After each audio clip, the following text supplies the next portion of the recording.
Paul's third hypnotic technique is going to require something a little special, so everyone get out your blindfolds. If you're at home, grab a tile like this. When we come back, how a blindfold can help cut your calories in half. Don't worry, this is not part of 50 Shades of Grey, but it is one of Paul's amazing hypnotic techniques. It's coming up next.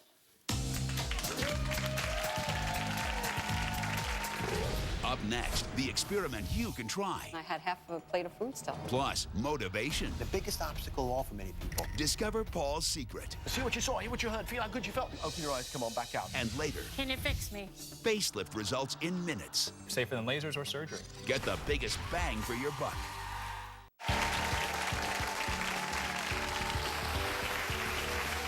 We're back with hypnotist Paul McKenna, who's hypnotizing you 7 different ways today with the promise that you will lose weight. Now, before the break, you had everyone put on these blindfolds. Everyone's blindfolded in the audience. You argue that it illustrates your third hypnotic approach. So what is that? Well, absolutely. The people that are overweight think about food all day long, except when they're actually eating it. Then they shovel the food in as fast as they can.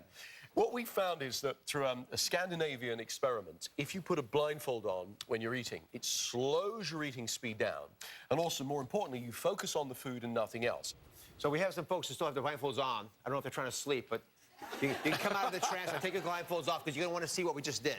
So we decided to do our own version of this experiment to test out the theory with the help of Susan, Deborah, and Tanya. Thank you for all doing this. And we asked everyone to take 2 cups of pasta and a cup of salad for lunch. So, Susan, describe how you felt that first day.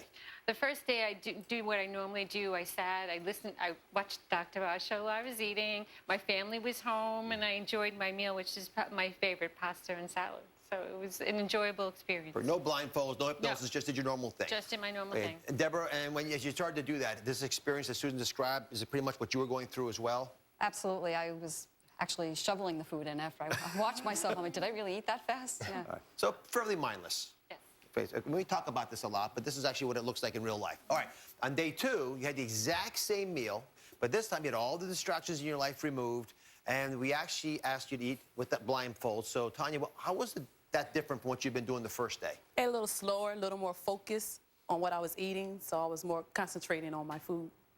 And Deborah, did that affect how you ate the food at all? I was actually surprised. I was eating, and then I thought I was full. I took the blindfold off, and I had half of a plate of food still. Half the plate was left. Right.